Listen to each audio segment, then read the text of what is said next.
നമസ്കാരം. അമേസിംഗ് അക്കാഡമിക്സിൻ്റെ മറ്റൊരു വീഡിയോയിലേക്ക് എല്ലാവർക്കും സ്വാഗതം.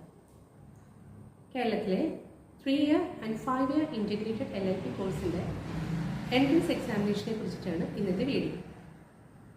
കേരളത്തിലെ 4 ഗവൺമെൻറ് ലോ കോളേജിലേക്കും അതുപോലെ തന്നെ മറ്റ് പ്രൈവറ്റ് സെൽഫ് ഫിനാൻസിങ് കോളേജുകളിലേക്കും 2024-25 അധ്യയന വർഷത്തിലേക്കുള്ള അഡ്മിഷൻ്റെ ആദ്യ പ്രൊസീജിയർ എന്ന നിലയ്ക്ക് കമ്മീഷണർ ഫോർ എൻട്രൻസ് എക്സാമിനേഷൻ ഓൺലൈനായിട്ട് ആപ്ലിക്കേഷൻ ക്ഷണിച്ചിട്ടുണ്ട്.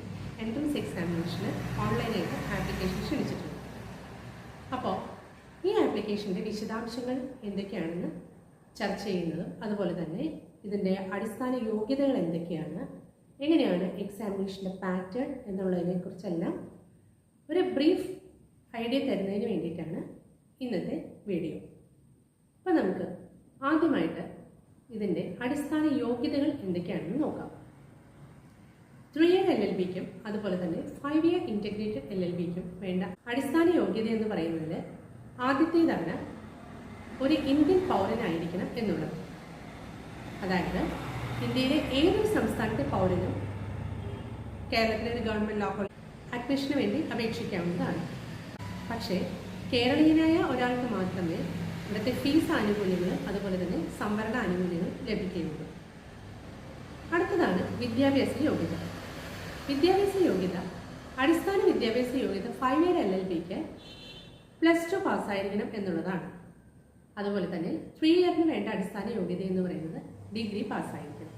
അപ്പോൾ നമുക്ക് കമ്മീഷൻ്റെ ഒഫീഷ്യൽ വെബ്സൈറ്റിൽ പ്രസിദ്ധീകരിച്ചിട്ടുള്ള അടിസ്ഥാന യോഗ്യതകൾ എന്തൊക്കെയാണെന്ന് നമുക്ക് നോക്കാം. കേരള സംസ്ഥാനത്തിൻ്റെ ഹയർ സെക്കൻഡറി പരീക്ഷ അതല്ലെങ്കിൽ തത്തുല്യമായ ഏതെങ്കിലും ഒരു പരീക്ഷ പാസ്സായിരിക്കണം. അതുപോലെ തന്നെ കേരള സർക്കാരോ അതുപോലെ അല്ലെങ്കിൽ സംസ്ഥാന സർക്കാരോ അംഗീകരിച്ചിട്ടുള്ള +2 പരീക്ഷ പാസ്സായിരിക്കണം. അതുപോലെ അല്ലെങ്കിൽ ബാർ കൗൺസിൽ ഓഫ് ഇന്ത്യ തത്തുല്യമായി അംഗീകരിച്ചിട്ടുള്ള +2 പരീക്ഷ പാസ്സായിരിക്കുകയും വേണം. ഇനി ഈ വർഷത്തെ അപേക്ഷയുടെ പ്രത്യേകത എന്ന് പറയുന്നത് 10ാം ക്ലാസ്സിന് ശേഷം 3 വർഷത്തെ ഡിപ്ലോമ അല്ലെങ്കിൽ പോളിടെക്നിക് പാസ്സായവർക്കും അപേക്ഷിക്കാവുന്നതാണ് എന്നുള്ളതാണ്. അപ്പോൾ ഈ ക്വാളിഫയിങ് എക്സാമിനേഷൻ അതായത് ഹയർ സെക്കൻഡറി അല്ലെങ്കിൽ +2 അല്ലെങ്കിൽ ഡിപ്ലോമ ഇത് ഏതെങ്കിലും പാസ്സായവർ ജനറൽ വിഭാഗത്തിൽപ്പെടുന്നവർ 45% മാർക്കെങ്കിലും അടിസ്ഥാനമായിട്ട് നേടിയിരിക്കണം. SEBC അതായത് സോഷ്യലി ആൻഡ് ഇക്കണോമിക്കലി ബാക്ക്വേർഡ് ക്ലാസ്സസിൽ ഉൾപ്പെട്ട കുട്ടികൾ 42% മാർക്കെങ്കിലും നേടിയിരിക്കണം.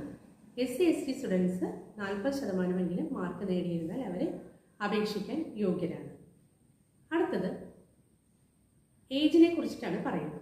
അതായത് നമ്മുടെ വയസ്സ് 31/12/2024 17 വയസ്സ് കംപ്ലീറ്റ് ചെയ്ത ആർക്കും ഇത് അപേക്ഷിക്കാവുന്നതാണ്. ഇതൊക്കെയാണ് 5 ഇയർ LLBക്കുള്ള യോഗ്യതകളായിട്ട് നിശ്ചയിച്ചിരിക്കുന്നത്. ഇനി നമുക്ക് 3 ഇയർ LLBയുടെ യോഗ്യതകൾ എന്തൊക്കെയാണെന്ന് നോക്കാം. 3 ഇയർ LLBക്ക് 5 ഇയർ LLB പോലെ തന്നെ ഒരു ഇന്ത്യൻ പൗരനായിരിക്കണം. കേരളീയരായ ഒരാൾക്ക് മാത്രമേ അതിൻ്റെ ഫീസ് ആനുകൂല്യങ്ങളും അതുപോലെ തന്നെ വിദ്യാഭ്യാസ ആനുകൂല്യങ്ങളും ലഭിക്കുകയുള്ളൂ. ഇനി വിദ്യാഭ്യാസ യോഗ്യത പറയുകയാണെങ്കിൽ ഇതിൻ്റെ അടിസ്ഥാന വിദ്യാഭ്യാസ യോഗ്യത എന്ന് പറയുന്നത് കേരളത്തിലെ ഏതെങ്കിലും ഒരു സർവകലാശാല അംഗീകരിച്ചിട്ടുള്ള ഡിഗ്രി പാസ്സായിരിക്കണം. അതല്ലെങ്കിൽ കേരളത്തിലെ ഏതെങ്കിലും ഒരു സർവകലാശാലയിൽ നിന്ന് ഡിഗ്രി പാസ്സായിരിക്കണം. അതല്ലെങ്കിൽ കേരളത്തിലെ ഏതെങ്കിലും സർവകലാശാല അംഗീകരിച്ചിട്ടുള്ള ഏതെങ്കിലും ഒരു സർവകലാശാലയിൽ നിന്ന് ഡിഗ്രി പാസ്സായിട്ടുണ്ടായിരിക്കണം. വിദൂര വിദ്യാഭ്യാസമോ അതല്ലെങ്കിൽ കറസ്പോണ്ടൻസ് വഴിയോ നേടിയ ബിരുദവും ഇതിന് അംഗീകരിക്കുന്നതാണ്. പക്ഷേ അടിസ്ഥാന യോഗ്യത ഇല്ലാതെ ബിരുദമോ അല്ലെങ്കിൽ ബിരുദാനന്തര ബിരുദമോ നേടിയവർക്ക് ഇത് അപ്ലൈ ചെയ്യാൻ യോഗ്യരല്ല. ഇനി ഡിഗ്രിക്ക് ജനറൽ വിഭാഗത്തിലെ കുട്ടികൾ 45% മാർക്ക് വാങ്ങിയിരിക്കണം. SCBC വിഭാഗത്തിലെ കുട്ടികൾ 42% മാർക്കും അതുപോലെ തന്നെ SC/ST വിഭാഗത്തിലെ കുട്ടികൾ 40% ക്വാളിഫയിങ് എക്സാമിനേഷന് മാർക്ക് നേടിയിരിക്കണം. ഇനി ഏജ് ലിമിറ്റിൻ്റെ കാര്യം പറയുകയാണെങ്കിൽ 3 ഇയർ LLB കോഴ്സിന് പ്രത്യേകിച്ച് ഏജ് ലിമിറ്റൊന്നും പറഞ്ഞിട്ടില്ല. ഇതൊക്കെയാണ് കോമൺ ആയിട്ടുള്ള യോഗ്യതകളിൽ പെടുന്നത്. ഇനി ഇത് അപ്ലൈ ചെയ്യാനുള്ള ഡേറ്റ് എന്ന് പറയുന്നത് ഓഗസ്റ്റ് 2 അതായത് 2024 ഓഗസ്റ്റ് 2 വൈകുന്നേരം 5 മണി വരെ നമുക്ക് അപ്ലൈ ചെയ്യാവുന്നതാണ്. ഇനി എങ്ങനെയാണ് ഇത് അപ്ലൈ ചെയ്യുന്നതെന്ന് നമുക്ക് നോക്കാം. കേരള സർക്കാരിൻ്റെ കമ്മീഷണർ ഫോർ എൻട്രൻസ് എക്സാമിനേഷൻ്റെ ഒഫീഷ്യൽ വെബ്സൈറ്റായ www.cec cee.kerala.gov.in എന്ന വെബ്സൈറ്റിൽ കയറി നമ്മൾ 5 ഇയർ ഇൻറ്റഗ്രേറ്റഡ് LLB അല്ലെങ്കിൽ 3 ഇയർ LLB ഏതാണ് നമ്മൾ ചേരാൻ ആഗ്രഹിക്കുന്നത് ആ പേജിലേക്ക് പോവുക. അവിടെ 5 സ്റ്റെപ്പാണ് അപ്ലൈ ചെയ്യാനായിട്ടുള്ളത്. ഫസ്റ്റ് സ്റ്റെപ്പ് എന്ന് പറയുന്നത് രജിസ്ട്രേഷനാണ്. Second step filling the application ഫോമാണ്. Third step online fee payment ആണ്. ഫോർത്ത് സ്റ്റെപ്പ് എന്ന് പറയുന്നത് ഡോക്യുമെൻറ്റ്സ് ആൻഡ് ഫോട്ടോ അപ്ലോഡ് ചെയ്യുന്നതാണ്. ഫിഫ്ത്ത് സ്റ്റെപ്പ് എന്ന് പറഞ്ഞാൽ അക്നോളജ്മെൻറ്റിൻ്റെ പ്രിൻ്റ് ഔട്ട് എടുക്കുന്നതാണ്. അപ്പോൾ നമുക്ക് ഓരോ സ്റ്റെപ്പും ബ്രീഫായിട്ട് എന്താണ് ചെയ്യേണ്ടതെന്ന് നോക്കാം.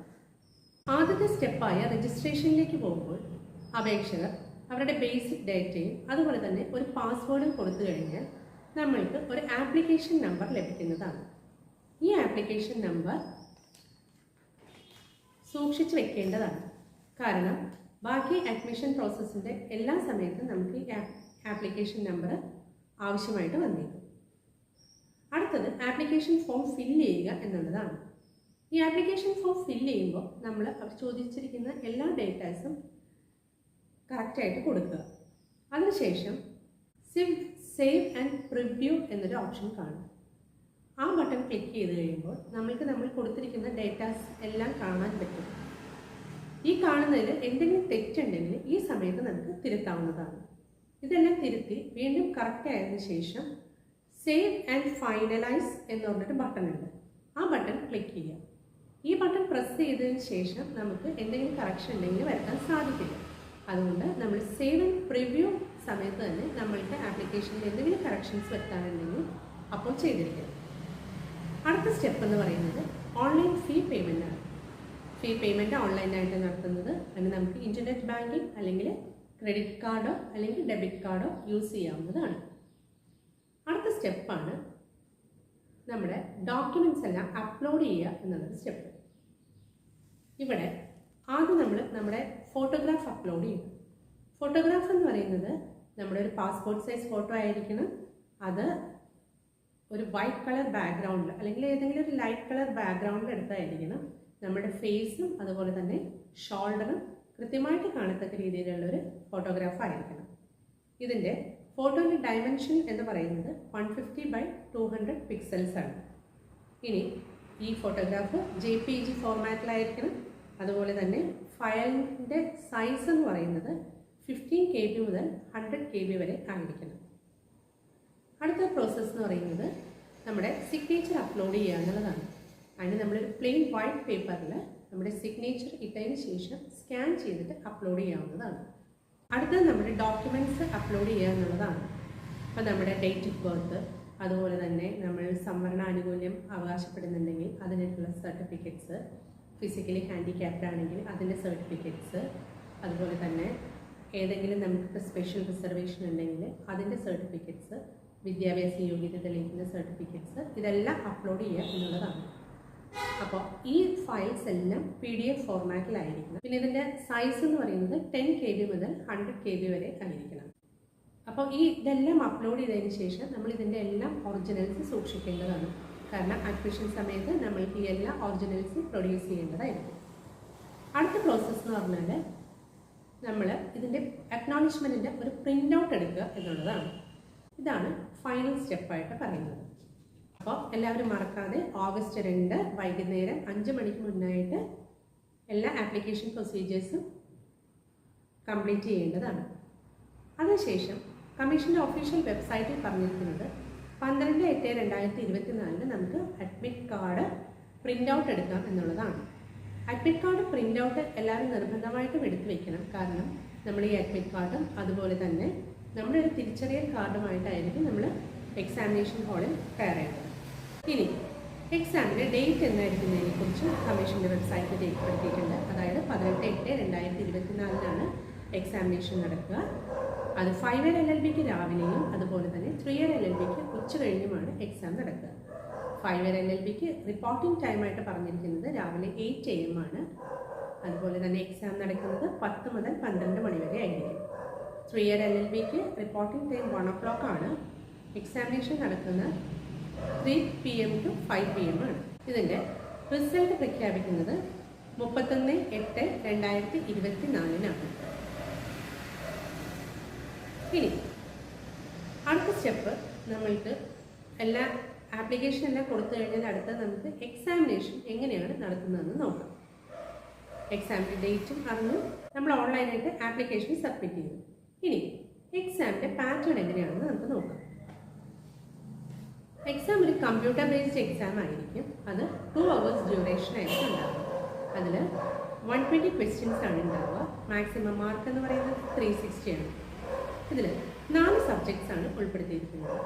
General English, general knowledge, arithmetic and mental ability and aptitude four legal studies.